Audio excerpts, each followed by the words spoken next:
আসসালামু আলাইকুম viewers, lazy কোডারে সকলকে স্বাগতম। আমি সাথে আছি আকিবুল ইসলাম সিফাত। এর আগের ভিডিওতে আমরা সিএসএস সম্পর্কে কিছুটা ধারণা নিয়েছিলাম। সিএসএস কয় ধরনের হয় তাও জেনেছিলাম এবং ইনলাইন এবং ইন্টারনাল সিএসএস সম্পর্কে জেনেছিলাম। আজ আমরা দেখব এক্সটার্নাল সিএসএস। তো শুরু করা যাক আজকের ক্লাস।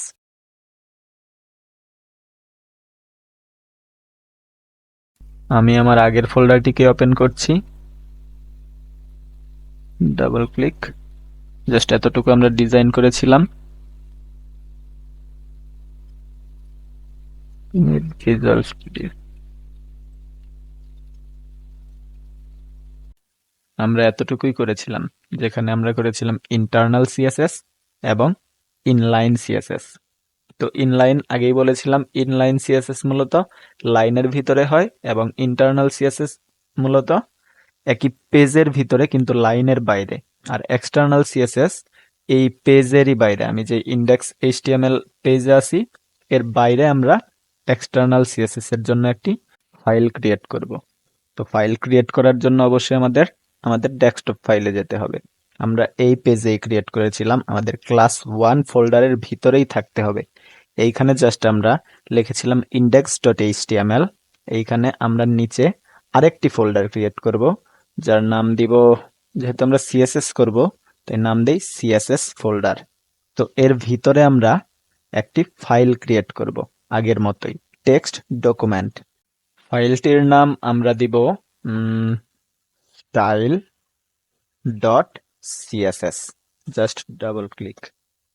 এটি হচ্ছে আমাদের সিএসএস ফাইল, যেখানে আমরা জাস্ট ডাবল ক্লিক করলেই আমাদের ভিজুয়াল স্টুডিও অ্যাপেই একটি আলাদা ফাইল ক্রিয়েট হবে, যেখানে আমরা এইখানে করেছিলাম index.html আর এইখানে হবে আমাদের style.css। আচ্ছা, তো আমরা এইখানে সিএসএস করার চেষ্টা করি।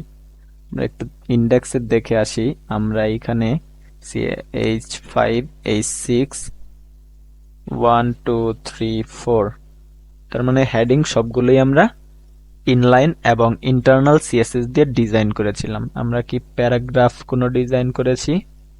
না। যদি আমরা ব্রাউজারেও লক্ষ্য করি, সরি, এইখানে আমরা যদি ব্রাউজারেও লক্ষ্য করি, এইখানেও আমরা কোনো প্যারাগ্রাফে ডিজাইন করিনি। তো আমি চাচ্ছি স্টাইল ডট সিএস, এইখানে আমরা প্যারাগ্রাফটা ডিজাইন করব। জাস্ট পি, আগের মতোই সেকেন্ড ব্র্যাকেট, ইন্টারনালে আমরা যেইভাবে করেছিলাম সেকেন্ড ব্র্যাকেট, এইখানে আমরা লিখব কালার, সাপোজ দেই রেড। এইখানে কন্ট্রোল এস, সেভ। দেখেন আমরা প্যারাগ্রাফ ট্যাগের কালার দিয়েছি রেড, কিন্তু এর পরিবর্তন আসে কিনা আমরা একটু দেখি। এর কোনো পরিবর্তন আসেনি। তো এইখানে একটু বোঝার চেষ্টা করবেন। এইখানে আমরা ইনলাইন এবং ইন্টারনাল সিএসএস করেছিলাম। আমরা আমাদের ভিজুয়াল স্টুডিও অ্যাপে চলে যাই। তো একটু বোঝার চেষ্টা করবেন। এই সিএসএস গুলা আমরা কিন্তু আমাদের এই index.html এই পেজেই করেছিলাম, কিন্তু আমরা প্যারাগ্রাফ ট্যাগ ডিজাইন করেছি style.css, অর্থাৎ index.html পেজের বাইরে অন্য একটা পেজ। তো এই পেজ আর এই পেজ সম্পূর্ণ আলাদা, তো এদের মাঝে কোনো কানেকশন নাই। তো কানেকশন করার জন্য আমাদের একটি কাজ করতে হবে, যা আমরা এই হেড ট্যাগের ভিতরে করব। জাস্ট টাইটেলের নিচে আমরা লিখব লিংক, লিংক। এইখানে আমরা জাস্ট লিখব হচ্ছে আমাদের ফোল্ডারের নাম দিয়েছিলাম সিএসএস, এন্টার। এর ভিতরে আমাদের style.css, জাস্ট লিংক করে নিলাম, কন্ট্রোল এস, সেভ দিয়ে দিলাম। এখন যদি আমি এইখানে একটি রিলোড দেই, হ্যাঁ, আমাদের প্যারাগ্রাফ ট্যাগ পরিবর্তিত হয়েছে, অর্থাৎ আমরা আমাদের এক্সটার্নাল পেজ সফলভাবে কানেকশন করতে পেরেছি। তো আমরা প্যারাগ্রাফ ট্যাগ ডিজাইন করলাম। এইখানে আসি, index.html, জাস্ট প্যারাগ্রাফ ট্যাগ আমাদের এক লাইনে আছে, এটা আমরা ভিউ ওয়ার্ড্রাপ কি বোল্ড ট্যাগ, আমরা যদি চাই এই বোল্ড ট্যাগ ডিজাইন করতে পারি। জাস্ট আমাদের সিএসএস এইখানে বি, সেকেন্ড ব্র্যাকেট, আমরা যদি লিখি সরি কালার, ব্লু।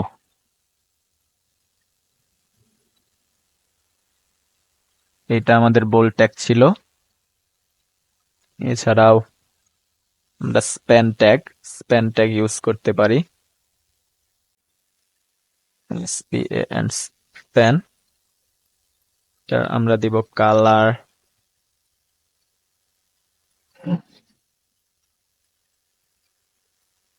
ব্রাউন। এটা ছিল আমাদের স্প্যান ট্যাগ। জাস্ট এইভাবে আমরা ডিজাইন করতে পারি। এইখানে একটু দেখবেন, সাপোজ আমরা H1 ট্যাগ কালার দিয়েছিলাম রেড। আমরা যদি এইখানে দেখি আমাদের H1 ট্যাগ কালার রেড। আমরা এখন জাস্ট CSS করব H1, এর কালার দিব, ওইখানে ছিল রেড, আমরা এইখানে দিব জাস্ট এইটা। Control S, save. আমরা দেখে আসি কোনো পরিবর্তন হয় বা কোনটা ডিজাইন পায়। যখন আমরা রিলোড দিব আমাদের কালার রেডি আছে। এইখানে একটু বোঝার চেষ্টা করবেন, ব্রাউজার সবসময় সবার আগে যেটা লক্ষ্য করে ইনলাইন সিএসএস, অর্থাৎ ব্রাউজার সবসময় ইনলাইন সিএসএস কে বেশি গুরুত্ব দেয়। এরপর আসে আমাদের ইন্টারনাল সিএসএস, এরপর আসে আমাদের এক্সটার্নাল সিএসএস। মনে করেন আমরা যখন অঙ্ক করি, তো অঙ্ক করার সময় যদি আমাদের অ্যান্সার দ্বিতীয় লাইনেই চলে আসে, আমরা কিন্তু কষ্ট করে আর তৃতীয় লাইন লিখি না, আমরা সরাসরি দ্বিতীয় লাইনেই অ্যান্সার দিয়ে দেই। যদি অ্যান্সার না আসে তো আমরা 2-3 পৃষ্ঠা পর্যন্ত লিখতে থাকি। সো ব্রাউজারও এইরকমই, যখন সে তার ডিজাইন তার লাইনেই পায়, কষ্ট করে আর উপরের দিকে ওঠে না বা অন্য কোনো পেজে যায় না, তো সরাসরি তার লাইনেই নিয়ে নেয়। যদি এই লাইনে না থাকে তখন আসে এইখানে ইন্টারনালে আছে কিনা, আর নয়তো আসে এক্সটার্নালে।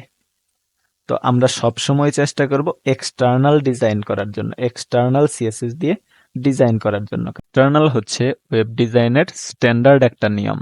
কারণ আপনি যদি লক্ষ্য করেন, তো আমরা এই ইনলাইন সিএসএস ছোট্ট একটা টেক্সটের জন্য আমরা এত বড় ডিজাইন করব না, যার কারণে আমরা টেক্সটকেই খুঁজে পেতে আমাদের সমস্যা হয়। অথবা আমরা এই পেজে এইখানেও আমরা তো এখানে ডেমো একটা ডিজাইন দিয়েছি, যখন আমাদের অনেক বড় একটা সাইট হবে নিশ্চয়ই সিএসএস এতটুকু হবে না। তো আমরা একটা পেজকে এতটা বড় না রেখে আমরা চেষ্টা করব আরেকটা পেজে সিএসএস করার জন্য আরেকটা নিজস্ব পেজ তৈরি করতে।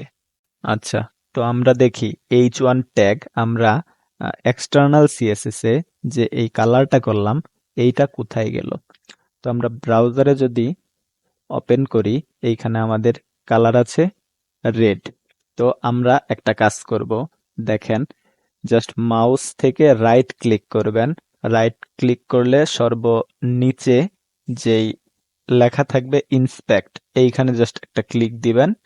তো এইটা হচ্ছে আমাদের, আচ্ছা একটু ছোট করে নেই, এইটা হচ্ছে আমাদের ইন্ডেক্স পেজ, যেটা আমরা ক্রিয়েট করেছিলাম HTML দিয়ে শুরু। এই তো হেড ট্যাগ, এই ভিতরে আমরা জাস্ট ক্লিক দিলেই এটা ওপেন হবে, আমরা যা যা লিখেছিলাম। আর এইটা হচ্ছে আমাদের বডি। এই হইলো আমাদের H1 ট্যাগ, জাস্ট এইখানে শো করতেছে। আমরা এটা যে কোনো পেজে কিন্তু দেখতে পারি। যদি আমরা এইখানে আসি, এইখানেও জাস্ট রাইট ক্লিক করলেই আমরা এই পেজের, দেখেন কতগুলো কোড রয়েছে, সমস্যা নেই, এইগুলো ধীরে ধীরে আমরাও তৈরি করতে সক্ষম হব। আচ্ছা, তো এটা হচ্ছে আমাদের HTML পেজ, যা আমরা শুরু করেছিলাম ডক টাইপ HTML দিয়ে।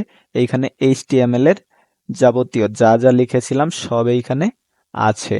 তো আমরা এইখানে খুঁজবো, আমাদের এই হচ্ছে H1 ট্যাগ, যা বডির শুরুতেই আমরা লিখেছিলাম। যদি এইখানেও দেখি, জাস্ট বডির শুরুতে আমরা লিখেছিলাম H1 ট্যাগ। আমরা আমাদের ব্রাউজারে চলে যাই, H1 ট্যাগ, আমরা style colour red, background colour দিয়েছিলাম। আচ্ছা, তো এটা আমাদের HTML ফর্ম, আর আমাদের CSS যেই ফাইলটা ক্রিয়েট করেছিলাম সেটা স্টাইল এইখান থেকে শো করবে। এটা হচ্ছে আমাদের CSS ফাইল। আপনাদের পেজে এটা এইভাবে জাস্ট আমি 1 মিনিট এটা একটু সরিয়ে দেই। এইখানে জাস্ট লেফট থেকে আসতে পারে, সরি রাইট থেকে আসতে পারে। তো আমি সবসময় এটা নিচে রাখি। আপনাদের যেইখানে খুশি রাখতে পারেন, সমস্যা নেই। তো এইখানে দেখেন H1, জাস্ট এইখানে আমরা দিয়েছিলাম কালার রেড, যেটা আমরা ইনলাইনে দিয়েছিলাম, ব্যাকগ্রাউন্ড কালার দিয়েছিলাম, কিন্তু আরেকটি কালার আমরা দিয়েছিলাম যেটা সিএসএস এ। এটা আমাদের দেখেন কালারটি কিন্তু ব্রাউজার থেকে বাদ দেওয়া হয়েছে, অর্থাৎ ওই তো আগেই বলেছিলাম যেহেতু এই ইনলাইনেই তার আনসার পেয়ে গেছে, যার জন্য আর এইটা তার দেখার প্রয়োজন হয়নি। যদি আমি এইখান থেকে এইটা বাদ দিয়ে দেই, দেখবেন এইটা ওকে হয়ে গেছে। আমরা যদি উপরে যাই, আমাদের এই কালার চলে আসছে, আবার ইনলাইন দেওয়ার সঙ্গে সঙ্গেই ইনলাইনটাই আসছে। তো এইখানে চাইলে আপনারা এই ইন্সপেক্টে আপনি চাইলে কালার এইখান থেকে চেঞ্জ করতে পারেন, এইখান থেকে বাদ দিতে পারেন, কালার চেঞ্জ করতে পারেন। দেখবেন এইখানে কালার চেঞ্জ হয়, আপনি যে কোনো কালার দেন চেঞ্জ হবে। অথবা আপনি যদি চান এর টেক্সট এইখান থেকে আপনি বাদ দিয়ে চেঞ্জ করে দিতে পারেন, অন্য কোনো জায়গায় ক্লিক দিলে দেখেন চেঞ্জ হয়ে গেছে। কিন্তু এইখানে একটা দেখার বিষয় হলো, জাস্ট যখন আপনি রিলোড দিবেন আবার আগের মতো চলে আসবে। আপনি এটা যে কোনো ব্রাউজারে দেখতে পারেন। সাপোজ আমি এইখানেই করছি, তো জাস্ট ইন্সপেক্ট করব। ইন্সপেক্ট করলে দেখবেন এইখানে অনেক ধরনের কোড রয়েছে, যে এত কিছু আমরা আপাতত বুঝতেছি না, যার জন্য আমরা একটা কাজ করব, শর্টকাট একটা টেকনিক ইউজ করব।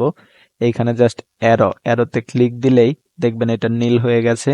তো এর উপরে আপনি যেইখানেই নিয়ে যান মাউস, দেখবেন নিচে চেঞ্জ হচ্ছে, অর্থাৎ ওই টেক্সট, এই টেক্সট এটা কোথায় আছে এটা শো করবে। জাস্ট ক্লিক দেই, একটা ক্লিক দিলে দেখাচ্ছে হ্যাঁ এই তো এইখানে আছে। আমরা জাস্ট এইখানে, এই তো টেক্সট, জাস্ট এটাও যদি আমি চেঞ্জ করে দেই, ধরেন এইভাবে লিখে জাস্ট এন্টারে ক্লিক দেই, এইখানে চেঞ্জ হয়ে গেছে। কিন্তু আবার যখন আমি রিলোড দিব আগের মতো হয়ে গেছে। তো আমরা এইখানে আবার আসি, জাস্ট এটা ক্রস, এইখানে আমরা কিছু ডিজাইন দেখি, আহ নতুন কিছু ট্যাগ নিয়ে আসি। সাপোজ আমি এইখানে H1 আরেকবার নেই, H1 এর এই টেক্সট আমরা কপি করি,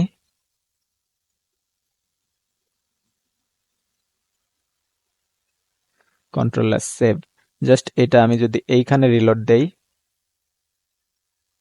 দেখবেন এই তো আমাদের H1 আসছে, কিন্তু H1 এইখানে ছিল রেড, এইখানে আসছে এই কালারটা।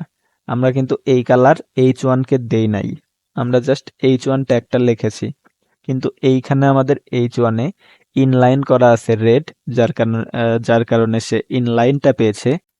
আর আমাদের এই H1টা পেয়েছে এই style.css থেকে এই কালারটা, যা আমরা এক্সটার্নাল সিএসএস এ করেছিলাম।